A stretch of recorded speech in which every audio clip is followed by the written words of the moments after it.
Assalamualaikum warahmatullahi wabarakatuh. Halo semuanya, semoga kalian dalam keadaan sehat ya. Pernah gak sih kalian bertanya-tanya apa itu siklus akuntansi? Nah, pada kesempatan kali ini aku akan membahas apa itu siklus akuntansi.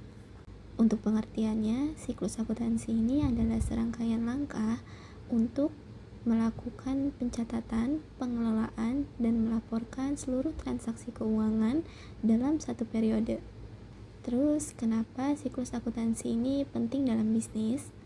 Yang pertama, untuk mengetahui kinerja keuangan perusahaan. Yang kedua adalah sebagai dasar pengambilan keputusan. Yang ketiga adalah memastikan catatan keuangan akurat.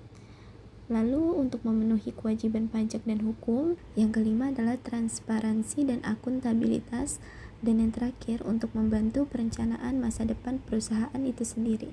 Lalu bagaimana siklus akuntansi ini akhirnya dapat membantu perusahaan dalam pengambilan keputusan? Karena siklus akuntansi ini menyajikan data keuangan yang akurat.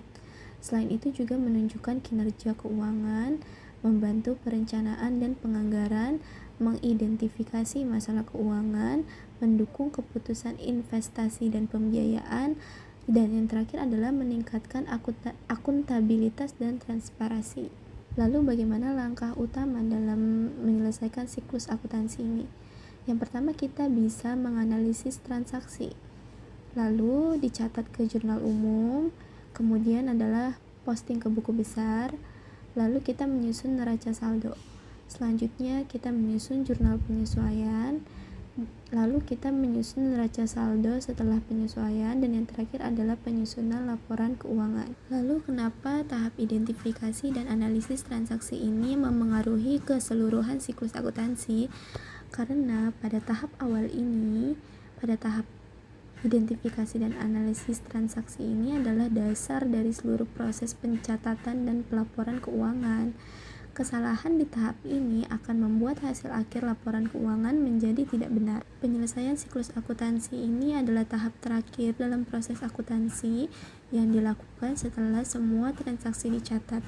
Tahapan ini bertujuan untuk menyusun laporan keuangan yang benar dan menutup periode akuntansi agar siap memulai periode berikutnya. Lalu bagaimana nih jika ada kesalahan dalam penyelesaian siklus akuntansi? Yang pertama, jika terjadi kesalahan pada jurnal penyesuaian atau AJP. Kesalahan pada ayat jurnal penyesuaian ini bisa terjadi apabila beban dan pendapatan tidak sesuai di periode sebenarnya, laba atau rugi periode berjalan menjadi tidak akurat, dan nilai aset atau kewajiban bisa terlalu besar atau terlalu kecil. Yang kedua adalah kesalahan yang terjadi pada neraca saldo setelah penyesuaian. Jika saldo tidak sesuai, maka laporan keuangan yang disusun berdasarkan data itu menjadi tidak valid. Dan yang kedua itu bisa terjadi ketidakseimbangan antara total debit dan kreditnya. Nah, yang ketiga adalah kesalahan dalam menyusun laporan keuangan. Jika data dari neraca saldo sebelumnya sudah salah atau salah klasifikasi akun, maka yang terjadi adalah laporan laba rugi, neraca, atau perubahan modalnya menjadi tidak benar. Yang kedua, manajemen bisa mengambil keputusan yang salah karena laporannya menyesatkan. Dan yang terakhir adalah menimbulkan masalah pajak atau hukum jika laporan digunakan pihak eksternal. Selanjutnya adalah kesalahan yang terjadi pada jurnal penutup. Jika akun pendapatan, beban, atau prive ini tidak ditutup dengan benar, maka yang pertama saldo akun nominal terbawa ke periode berikutnya, dan yang kedua adalah perhitungan laba rugi di periode yang baru menjadi tidak benar. Yang kelima adalah kesalahan pada neraca saldo setelah penutupan. Apa yang terjadi? Yang pertama adalah aset, kewajiban, dan modal awal periode berikutnya menjadi tidak akurat. Yang kedua, proses akuntansi periode berikutnya menjadi salah sejak awal. Yang keenam adalah kesalahan tidak diperbaiki, tidak ada koreksi, atau tidak ada jurnal pembalik. Artinya kesalahan bisa berlanjut ke periode berikutnya. Lalu perusahaan bisa terkena audit internal atau eksternal ketika terjadi ketidaksesuaian data.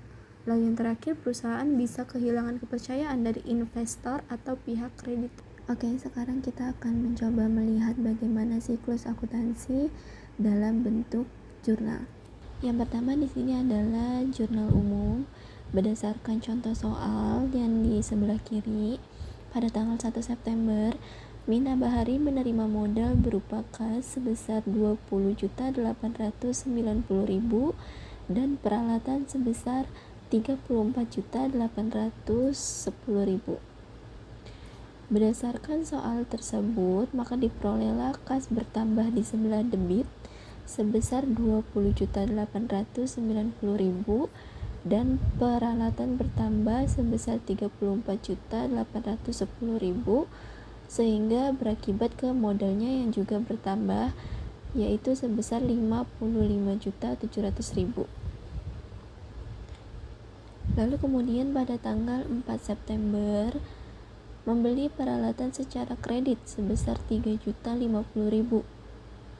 Yang terjadi pada jurnal umum adalah peralatan bertambah 3.050.000 dan utang usaha bertambah juga karena terjadi pembelian secara kredit, maka utangnya juga ikut bertambah sebesar 3.050.000. Kemudian pada tanggal 5 September membeli bahan habis pakai secara tunai sebesar 1.820.000.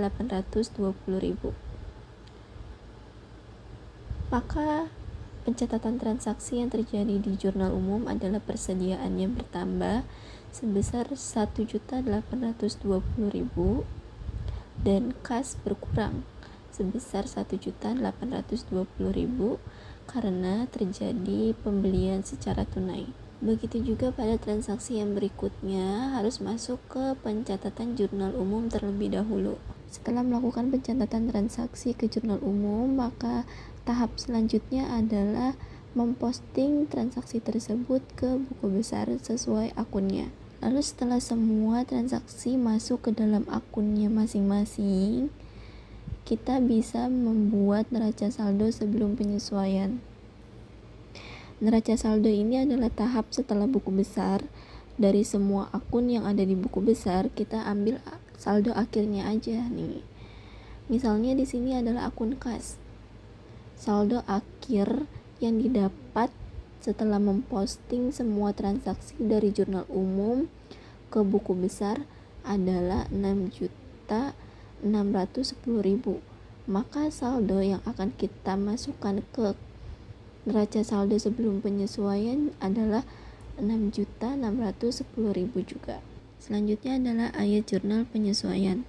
Nah, di akhir bulan ternyata nggak semua data dalam buku besar itu menunjukkan kondisi yang sebenarnya.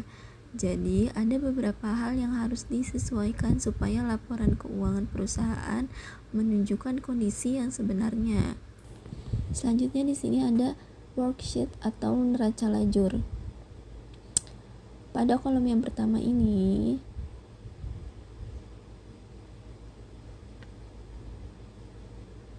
selanjutnya di sini adalah worksheet atau neraca lajur. Pada kolom yang pertama ini, data ini diambil dari neraca saldo setelah membuat buku besar tadi ya. Nah, untuk kolom yang kedua ini kita bisa ambil data ini dari jurnal penyesuaian yang baru saja kita kerjakan. Nah, untuk kolom yang ketiga ini kita bisa peroleh dari neraca saldo setelah penyesuaian. Nah, untuk kolom laba rugi ini tinggal dipindahkan saja akun pendapatan dan beban. Tapi hati-hati untuk melihat saldonya, kita harus berpatokan dengan neraca saldo setelah penyesuaian. Nah, untuk kolom yang terakhir ini kita masukin aja sisa akun yang tidak diinput di kolom laba rugi, yaitu harta, utang, dan modal. Oke, selanjutnya kita masuk ke laporan keuangan. Yang pertama adalah laporan laba atau rugi. Laporan ini menunjukkan pendapatan dan beban selama bulan berjalan. Untuk lebih mudahnya, kita bisa menjadikan kolom laba atau rugi di neraca lajur sebagai patokan. Rumusnya adalah pendapatan dikurang beban, maka akan didapat laba atau rugi. Yang kedua ada laporan perubahan modal. Laporan ini memudahkan kita untuk melihat ketika terjadi perubahan pada modal, kita bisa langsung tahu nih modal kita bergerak untuk apa saja. Rumusnya adalah modal awal ditambah laba yang kita dapatkan, lalu dikurang price apabila terjadi price selama bulan berjalan, lalu kemudian didapatlah modal akhir periode. Untuk yang terakhir adalah laporan posisi keuangan. Untuk laporan yang ini fungsinya adalah untuk menunjukkan posisi keuangan perusahaan. Jadi antara kolom aset totalnya harus sama dengan liabilitas dan ekuitas. Nah, pada tahap akhir ini kita akan menutup akun pendapatan, akun beban, dan akun modal ke ikhtisar laba rugi. Dan juga kita bisa menutup akun price, dan juga kita harus menutup akun price dan modal. Nah, kira-kira segitu aja presentasi dan ilmu yang bisa aku bagikan. Semoga bermanfaat untuk kalian. Terima kasih udah menonton. Bye.